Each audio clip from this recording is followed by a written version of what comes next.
The room was dark behind drawn curtains and filled with an oppressively heavy atmosphere. The only thing that cut through the inky void was the dim blue light of a laptop screen. In front of it, Alex sat slumped in an almost pained concentration as he watched that night's newscast. Despite the blonde news anchor's almost unnatural grin and unwavering tone, the words cut like a knife. It's been like this for weeks. Alex's eyes grew heavy and his brow furrowed as the woman droned on. Yet another person has gone missing. Not just this town, but others nearby as well have been experiencing this disturbing phenomenon.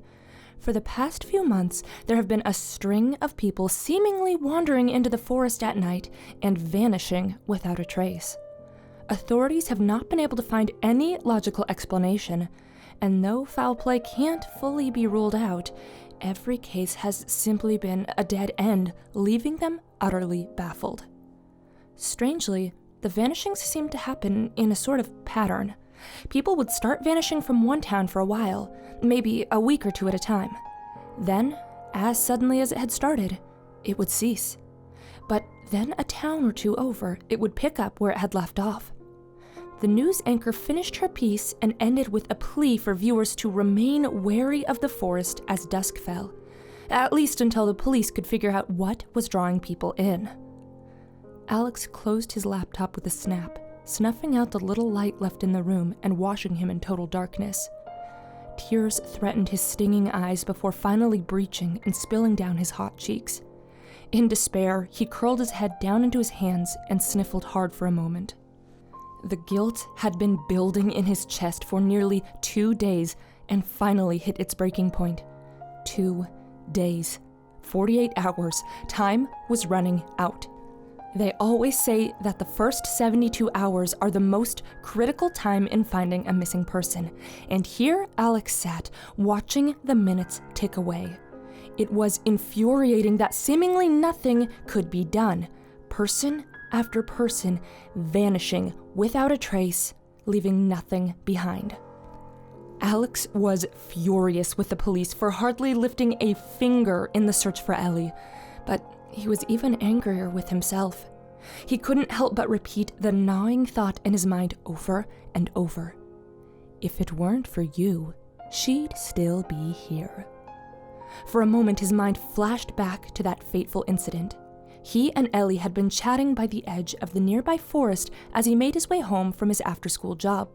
She had excitedly told him that she had found something really cool in the forest and wanted to show him, but he was so tired and just wanted to go home and rest. The sun was not yet setting, but it was drawing near. The light was beginning to take on that late orange quality. He declined, and despite Ellie's persistent whines, he insisted on heading home. He told her she should do the same, but she just laughed and promised she'd be back before dark. He knew he should have insisted she not go. The strange phenomenon was striking closer and closer to home. It was too close to sunset, but he was so very tired and she was very willful. Her smiling face and playful giggle were the last things he saw as she bounded off into the forest ahead. That was the last time he saw her. Snapping back to the present, Alex rubbed his face vigorously and shook the memory off. He wasn't going to find Ellie cramped up in his darkened room, and if the police weren't going to do anything, that meant it was up to him. He didn't really know what else he could do at this point, but he couldn't just sit idly by. Neither of his parents were home from work yet, so slipping out would be easy. Fueled by a sudden rush of motivation, Alex bolted up and charged out of his room. He didn't have much to work on, but he did know the last place she was seen. He'd searched that stretch of woods maybe a dozen times already, but he would do it again. Maybe he'd find something he missed before. Leaving his shuttered house, he recoiled at the sudden shift in brightness. He had completely lost track of time. It was nearing 7 p.m., and though dusk was approaching, the sunlight still hung low and orange in the sky and burned at his unacclimated eyes. Reconsidering, he doubled back inside and grabbed himself a flashlight and the small pocket knife he owned. He wasn't sure how long he'd be out on the hunt, but he knew it would be unwise to go out after dark without such tools. In a hurried pace, he padded down the sidewalk in the direction of the forest clearing Ellie had wandered into. His heart pounded in his chest, and despite his determination, a nervous sweat had already formed on his brow. It took only about 5 minutes before he came to a halt before the forested grotto. The area was deceptively peaceful.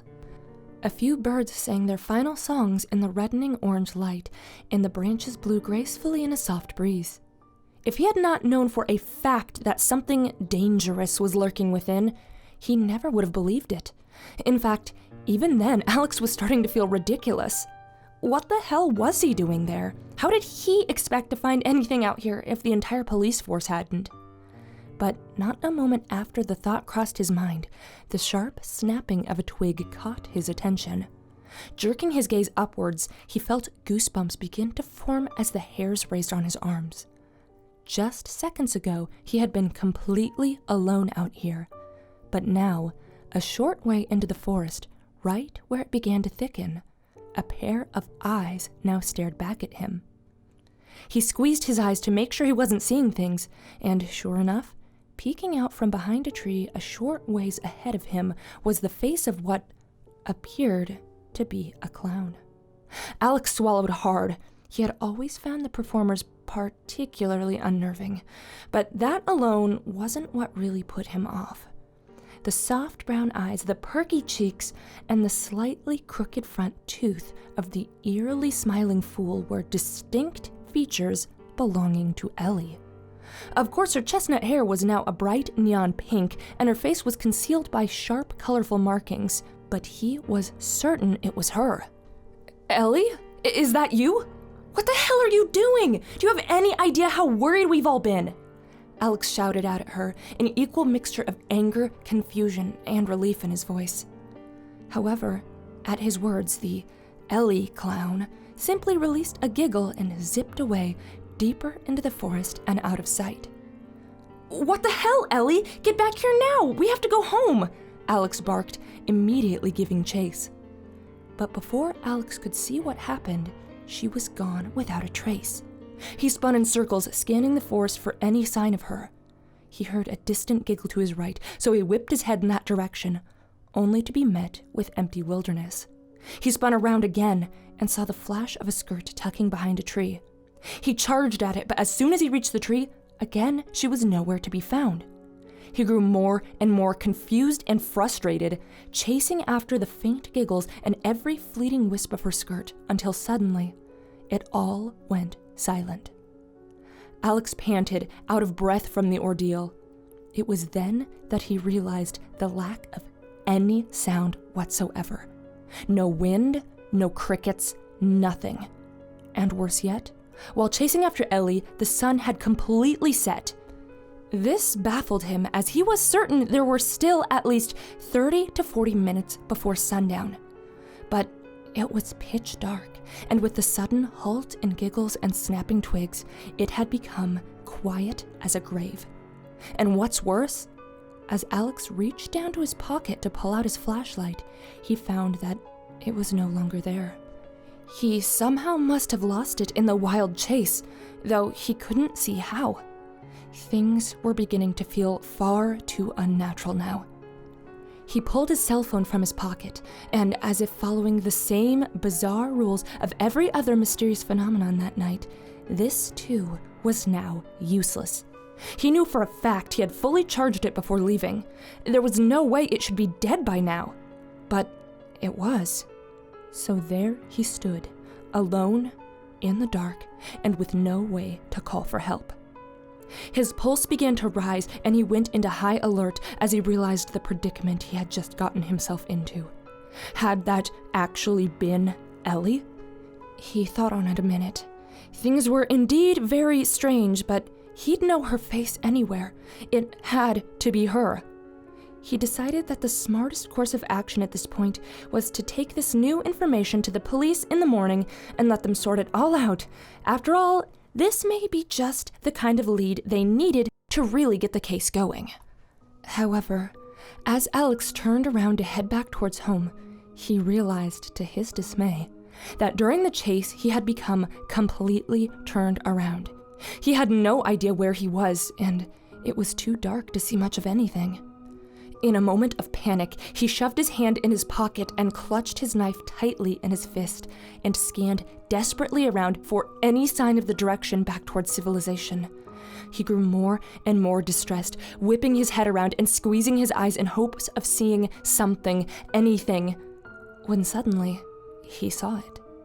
Far off, a distance into the trees, he saw the telltale glow of faint, colorful lights. His gut screamed at him to be cautious, but he had no other idea of which way to look. So, slowly and steadily, he began walking toward the softly twinkling lights. As he walked, he began to feel strange. His head hurt a bit, and no matter how far he walked, the lights never seemed to get any closer. And worse yet, he now thought he could begin to make out the shapes of figures in the glow of the lights. Losing his will, he stopped in his tracks and turned on his heel. However, when he whipped around, his jaw fell to the floor. No longer was he isolated in the dense stretch of forest. His feet were now firmly planted in a dusty dirt road cutting through an old carnival midway. The old multicolored lights twinkled ominously, and faded triangular flags danced in the slight breeze above the surrounding structures. On the wind, a faint carnival song chimed, but something was off about it.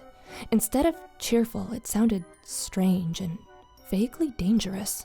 The sights sent a violent shiver down Alex's spine and set him even further on edge. Looming high above, lit up by partially burnt-out bulbs, was a massive sign reading, "The Dusklit Carnival." Something about it turned his stomach, so he looked back to the midway around him. Besides the unbelievable way in which he had arrived there was something else that disturbed Alex about this place. Despite the lights, music, and even wafting smells from vendor carts, there were no other people there. No guests, no employees, hell, not even any wildlife trying to rummage through the bins. Taking a deep breath, Alex stole himself and decided it best to keep moving. Even if this place chilled his blood, Ellie could be out there somewhere. So he clenched his fist and slowly began to trod down the eerie midway. As he walked, he passed by a parade of old game booths. Curiously, despite the relative griminess, they appeared functioning. Their little lights and sounds went off merrily, and even stuffed prizes swayed from the walls they were pinned to. He peered ahead a ways into the distance, swallowing hard as he began to take in the sheer size of this bizarre place. It stretched on literally as far as his eyes could see. Looming beyond, a silhouette of a hulking metal Ferris wheel frame and roller coaster tracks were swallowed by the swirling mist hanging heavy behind them. But these were not the most striking things that lay before him. No, that bone-chilling honor was reserved for the colossal 3-ring circus tent that sat dead center in the midway ahead. A great feeling of unease washed over Alex as he stared at the massive monolith. But oddly, he struggled to break his gaze away from it. Something about it seemed to almost call to him, like a demented siren song. Despite every warning bell in his head going off, Alex felt himself slowly resume walking, aiming directly to the tent like a moth to a flame. As his feet softly plodded across the dusty road, he began to hear noises filling in the silent void around him. He couldn't break his direct gaze away from the ominous tent ahead, but in his peripheral vision, he began to see colorful forms spilling out between the stalls and into the road behind him. The sound was various whispers, slowly building up into a dull cacophony. At first, it was difficult to make out who, or what, these shapes were. But as they loomed closer, Alex suddenly came to the realization that they were all dressed as clowns, not unlike Ellie had been. The sight sent a sharp ping of fear into his gut, and was almost enough to break the spell and send Alex hurtling as fast and as far as he could to get out of this place. But what he heard next instantly wiped all traces of fear away and quickened his pace ahead. Calling from somewhere beyond, obscured by the mist that seemed to be ever growing, Alex could hear Ellie. She was calling his name, crying out playfully, "Alex!" she breathed with glee, a dainty silhouette coming into view. "Come find me, Alex!" "Ellie?" he shouted, breaking into a sprint towards the foggy patch ahead. Once again, his name was called out. Alex hurtled forward, screeching to a halt mere feet from the figure before his brain processed what was wrong with the situation. You see, the last time his name had been called out, the voice had changed. It was not Ellie calling out for him anymore. And before Alex could realize his mistake, the figure ahead stepped out of the mist, revealing itself. What now stood before him could not be any further from Ellie. It was a strange woman, far too tall and unnaturally pale. Her long blue hair was messily tossed up into pigtails, and she wore a battered old ring mistress's coat and skirt. She too had her face done up like a clown, but there was nothing funny or charming about her. The longer Alex stared at this woman, the more he noticed things that were just off. Her two sharp teeth and a sickly sweet grin, her long, claw-like fingernails poking out from the tips of her gloves, and her cold, unfeeling eyes, white as blazing snow. He knew in his gut that this thing wasn't human. Or, at least, if it had once been, it was no longer. Distressed as he was at her presence, Alex realized all too late that the strange force calling him forth was not, in fact, the tent, but it was the strange woman herself. Try as he might to break away, his panicked green eyes were locked onto her ancient white ones. His body remained frozen, unable to move, aside from his shaking chest.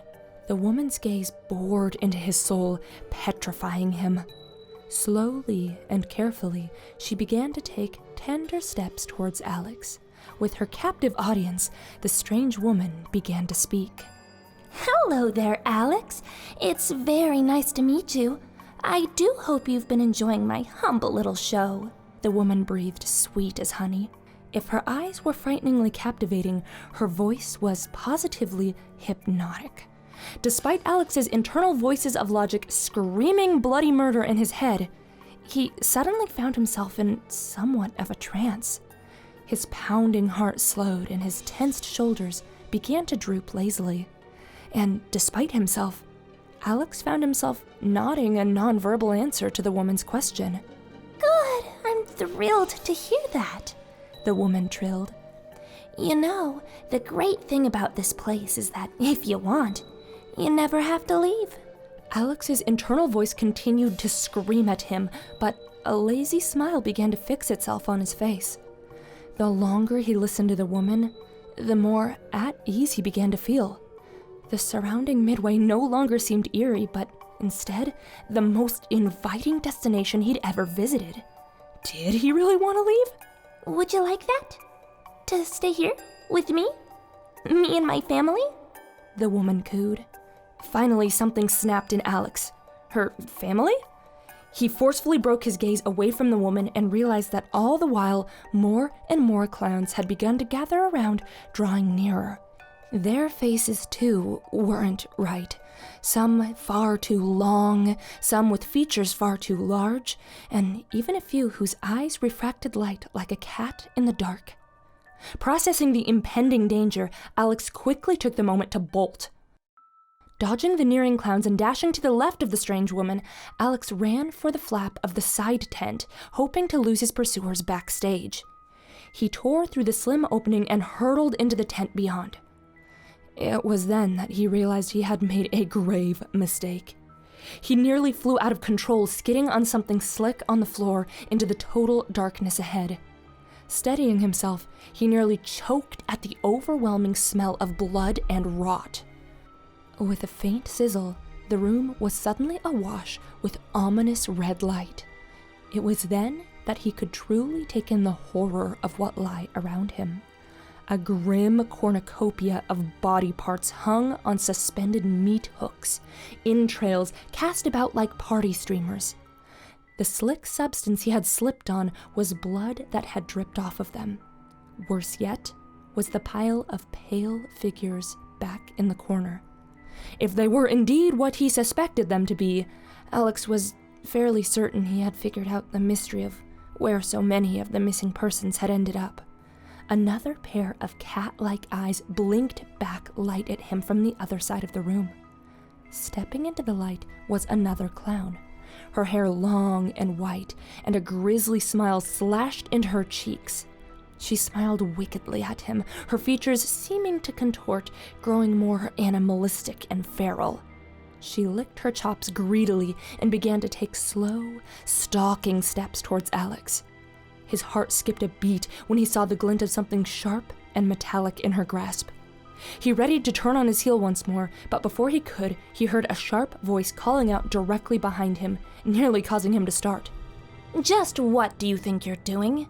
We don't know what Hexi wants to do with him yet. Last I checked, you didn't call the shots, you beast. Piss off, huh? The white-haired clown growled under her breath and spat on the ground, putting her hands on her hips impatiently, staring down the new figure. Standing right behind Alex was yet another clown, this one sporting curly purple hair and a bored expression. Her features were softer and less feral, somehow more human-looking than the others. Alex swallowed the lump in his throat and turned to properly face this new clown. Perhaps he could reason with this one. After all, she had just stilled the other, more aggressive figure. However, upon turning around, his heart sank. Stopping him in his tracks, the purple clown swung down a blunt object mere inches away from him. It was an old baseball bat wrapped in barbed wire and slick with unspeakable gore. She didn't need to say anything. Her cold, merciless expression and the swing of her bat spoke a clear warning. She grasped his wrist with a vice grip far too strong for someone of her size and nearly dragged Alex from the tent back out into the midway beyond. Back where the deranged ring mistress stood waiting exactly as before, having not moved an inch since his failed bid for freedom, still wearing the same unsettling grin. She spoke up once again. Hey now, no need to get spooked like that. We're all friends here. It's perfectly safe, so long as you stay in line. Alex tried his best to fight off the strange, hypnotic feeling that overtook him whenever this woman spoke. In defiance, he hissed back his own retort. Perfectly safe? Is that what you call that hellscape in there? The woman simply released a sickly cackle, as if he had said the silliest thing in the world. Her grin grew even wider, and she stared unblinking as she continued. Some new friends didn't want to stay, even after the big, warm welcome we gave them. It really hurt my feelings. It's an awful shame. After all, I've heard the woods out in these parts are terribly dangerous. Who knows what you might run into on your way back out? Alex's pulse quickened as he spotted several more pairs of cat-like eyes glowing out from the misty trees beyond the stalls. He shifted his weight from side to side as cold panic began to rise in him. His eyes darted to and fro, desperately trying to think of some sort of escape plan. That's when he suddenly remembered the knife in his pocket. Something in his gut told Alex that the ring mistress was the key to all the madness around him. If he could strike her, perhaps he could break whatever weird spell was seemingly affecting this place and get the hell out of here. Trying his best not to meet her gaze, Alex shoved his hand into his pocket and clenched the small blade. In the blink of an eye, he had whipped it out and was primed and swinging a strike, aiming straight for the woman's skinny neck. However, before he could close the gap, she caught his eye again and whispered a sentence that nearly stopped his heart. Careful now. A move like that would be simply tragic for poor little Ellie. He froze on the spot, as if turned to stone in that very instance. Not just caught in the woman's trance again, but also staring just beyond her. Peering from out of the main tent was the little pink-haired clown with brown eyes and a crooked front tooth. She was staring right at him, the saddest expression on her face. Please, Alex, Don't go. I'll be all alone without you." Her sad little words trailed off and struck Alex in the heart like a crossbow bolt. His resolve had been fractured, and in a flash, the ring mistress was upon him again. She smiled her sickly sweet smile once again and slowly began to approach Alex. His head felt funny again, and just like before, he found himself contemplating his desires to leave in the first place. The voice of reason was growing fainter and weaker until he could barely hear it at all. The strange clown Ellie reached out a gloved hand, encouraging him to take it in his own. He felt as though he were now nearly drowning in the uncomfortably warm and heavy feeling that was enveloping him. And then the ring mistress spoke one last time, cooing sticky, sweet words into his ear. "What do you say, friend? Would you like to stay?" Tears welled up in Alex's eyes as he felt himself completely give way to the overwhelming sensation. His eyes seemed to glaze over as an unnaturally wide grin began to stretch across his face, and slowly, he nodded his head. Once again, the local news flashed across the screens of town residents. The strange disappearances had ceased nearly 3 weeks ago. Just as suddenly as they had begun, they had stopped. No signs of foul play, not a trace of evidence. Police left scratching their heads at the mysterious phenomenon. Ellie and Alex and many others were never seen nor heard from again. All of them gone, as if grains of sand blown away by the wind. And somewhere, far off in the distance, a carnival song warbled into the night.